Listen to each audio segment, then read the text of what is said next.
Thank you. Our next question, again, staying in our neighborhoods.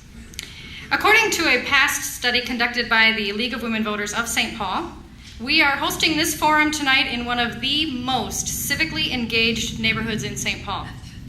Traditionally, the Highland Park neighborhood turns out to the polls at a very, very high rate. Chris Coleman, would you please be the first to address the next question? What will you do as mayor to address the disparity among our neighborhoods in St. Paul, to reach out to be sure that other voices in St. Paul are also heard, and to communicate, to send and receive input from all of the neighborhoods in St. Paul? Well, first of all, Mayor of St. Paul would criticize Highland at their own risk. Highland is just a great example. As I was driving up here today from my house, even in this rain and the gloom and the yuckiness, I was driving up Fairview and I went, wow, this is a gift. What a gorgeous neighborhood, that incredible anchor to the city of St. Paul. But I believe that all of our neighborhoods have the potential to be as strong as Highland Park is. That's why I launched Invest St. Paul. Invest St. Paul was an initiative that came out of clear statistics that some of our neighborhoods were really struggling. They were really in challenge. Didn't matter whether you were looking at crime statistics or whether you were looking at joblessness or whether you were looking at foreclosures, any number of factors. There were 4 key neighborhoods in our community that were really struggling. And we also knew that there were multiple problems, and so it wasn't going to be just one tool that fixed it. My predecessor had Housing 5000. There was nothing wrong with Housing 5000 in and of itself, but it was a one-tool approach to a multifaceted problem. So we started looking at what were the opportunities that we needed to create for kids? How do we create great out-of-school time programming? How did we deal with the mortgage foreclosure crisis? What were we doing to try to create vibrancy in the commercial strips? All of those things just trying to continue to build. St. Paul is a city of neighborhoods, and if one neighborhood in the city of St. Paul is struggling, then St. Paul is struggling. We need to continue to work to make sure that all of our neighborhoods are strong. Thank you. EvaNg, same question. I put together a communications program so that I could stay in touch with every citizen in St. Paul, and I put that on the media release, and I don't think they picked it up, so I'm going to tell you right here. I created this communications program so that I could listen to every neighborhood in St. Paul. In one quarter, there were about 12 weeks.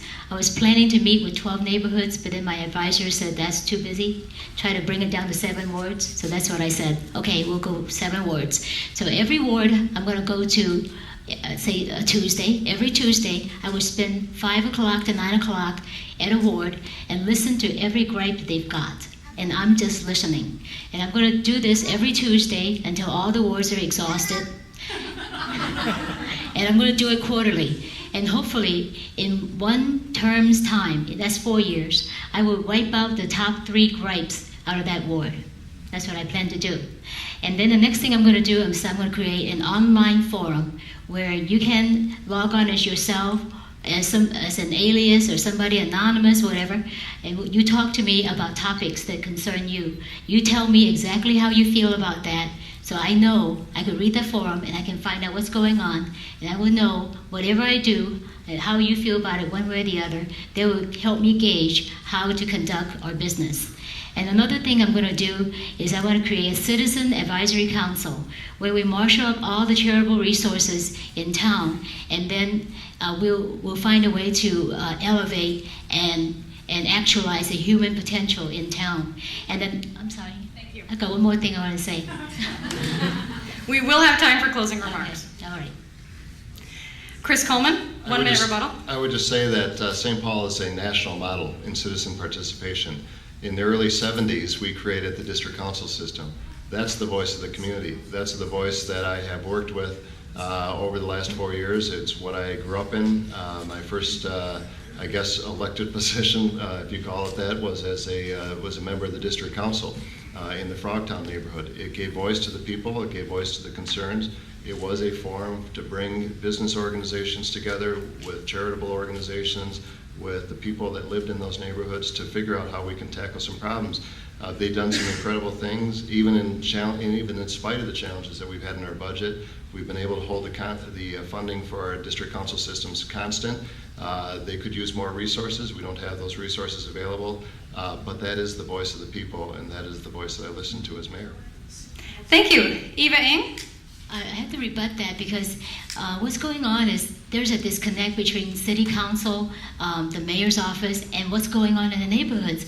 I don't think they're exercising our will when we're saying, stop, we cannot have any more of these assessments, and we're being taxed out of our homes, and we're not being heard. So there is a huge disconnect. So whatever system is in place is not working, okay? And then the last thing I wanted to say before I finish was that I want to create business advisory councils for small, mid-sized, and large businesses. I want to hear them all out. I want to know how to grow our economy and make this a very, very vibrant city.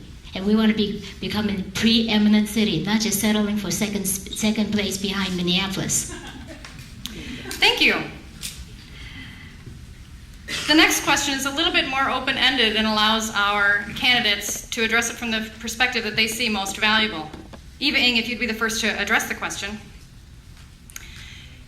In light of the economic crisis, budget shortfalls, and funding issues, what can you do as mayor to make the City of St. Paul government run more efficiently? Oh, there's so much we can do, so much. Well, best practices is one of them, and cross-training is another. Of course, I got to work with the unions. I understand that there are rules here in this city that are different from other cities, and what's so good about what I do is I can talk to anybody and make things work. Now, we do understand the city hall controls only 26% or 29% of your money that you pay to the tax authorities. That's the county. 40% goes to actually education, and 35% goes to the county. So this is where a very, very busy, strong mayor can really help you, because most of your money is not controlled by City Hall. Most of your money is controlled by entities outside of City Hall. There has to be very, very strong relationships and guidelines that a mayor can give to these people to help you reduce what comes out of your pocket. Thank you. Chris Coleman, same question. Well, thank you. In terms of efficiency and running government more efficiently, one of the first things that we did was when I came into office, I put together a blue ribbon task force commission of 5 CEOs. They were CEOs of Fortune 500 companies, of our largest insurance company, one of our largest insurers, one of our largest healthcare systems, et cetera. And I asked him, I said, give me a business perspective. Tell me a little bit about, from an outsider's perspective, not from a political perspective, look at my budget and tell me what we could do, how we could do things differently. And so for 3 months, they worked with me, they looked at the budget, we looked at every angle of it, and they came back and just said, first of all, there are some things that you can do to streamline what you do in the city. You should do audits of all of your departments. You should really look at how you've been providing services. But at the end of the day, the city, unlike businesses, has a fundamental mission that has to be fulfilled. Public safety being, key among them. And you have to get there. And so we have done audits of every one of our departments. We've done audits of the fire department, the police department. We have consolidated services in the city of St. Paul. We had 3 different departments that were doing inspections in the city.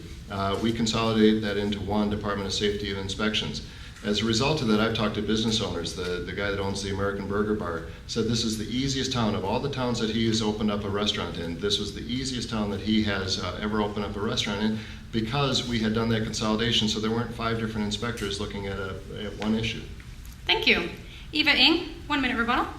If I'm your mayor, you don't ever have to pay for a blue ribbon committee, because I am the consultant.